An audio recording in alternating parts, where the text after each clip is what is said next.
ముఖ్యంగా యువతకి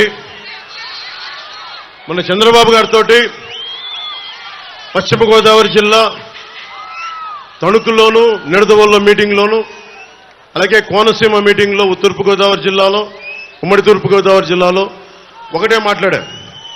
ఆయన దృష్టికి తీసుకొచ్చాను. మనం కుల గణాంకాలు పెడతాం. ఏ గ్రామంలో ఎన్ని కులస్తులు ఎంతమంది ఉన్నారు, ఏ గ్రామంలో మహిళలు ఎంతమంది ఉన్నారు, ఇవన్నీ మాట్లాడుతూ ఉన్నారు. జగన్ కూడా ప్రతి చోట 50 మందికి ఒకళ్ళు పెట్టాడు మనిషిని. నేను కోరుకుంటుంది కుల గణాంకాలతో పాటు మనం చూడాల్సింది ప్రతిభని గణించాల్సిన అవసరం ఉంది.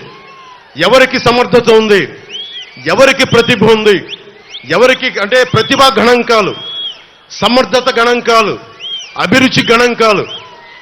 చాలా మంది ముఖ్యంగా మధ్యతరగతి మహిళలు, ఆడపడుచులు, పేద వర్గాల ఉన్న ఆడపడుచుల దగ్గరికి వచ్చి మా అభిప్రాయం ఎవరు తీసుకోలేరు, మా భర్తలు కూడా తీసుకోరు. మమ్మల్ని అందరూ మాకు ఇల్లు నడిపేవాళ్ళం, మాకు రాజకీయాల్లో సే కావాలి, మేము కూడా ఎవరు సరైన అభ్యర్థి, ఎవరు సరిగైన అభ్యర్థి కాదని ఒక అభిప్రాయం ఉంటుంది.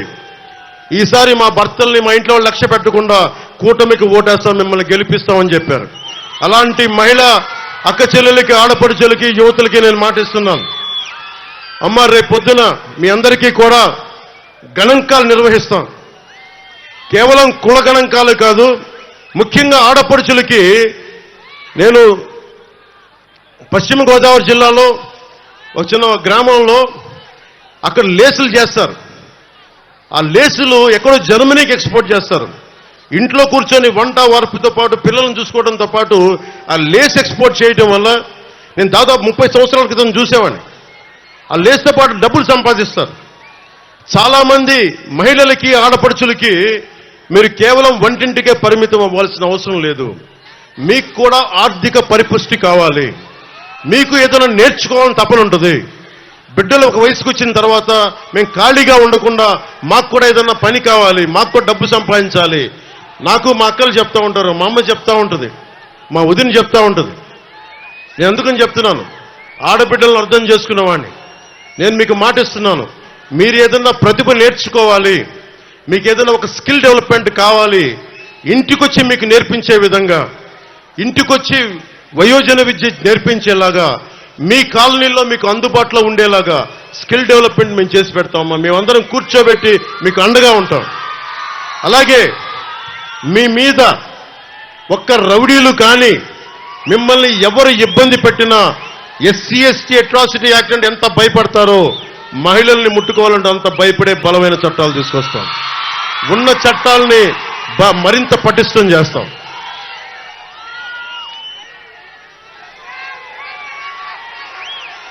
ముఖ్యంగా యువతకి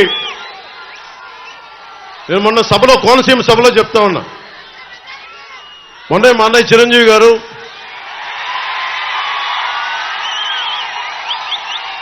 జనసేన పార్టీకి ఒక 5 కోట్ల రూపాయలు విరాళంగా ఇచ్చారు.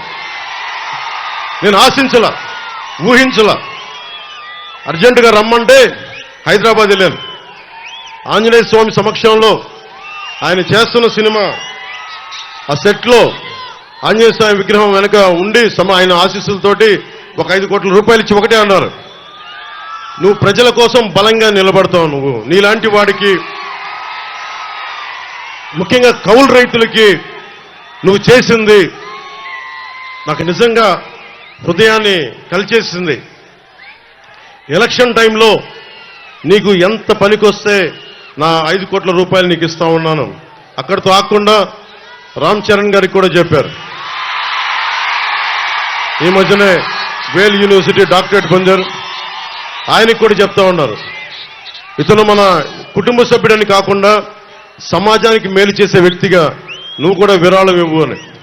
సో మనస్ఫూర్తిగా చిరంజీవి గారికి తెనాలి సభ నుంచి మనస్ఫూర్తిగా నా ధన్యవాదాలు తెలుపుకుంటా ఉన్నా. ఎందుకు గుర్తొచ్చారు నాకంటే, మిమ్మల్ని చూస్తేనే గుర్తొచ్చారు నాకు. ఏం లేదమ్మా, అంటే నా కోరిక ఏంటంటే, ఇప్పుడు పవన్ కళ్యాణ్ అనే వ్యక్తి, అతని కోరిక ఏంటంటే, అతను 16-17 ఏళ్ళు ఉన్నప్పుడు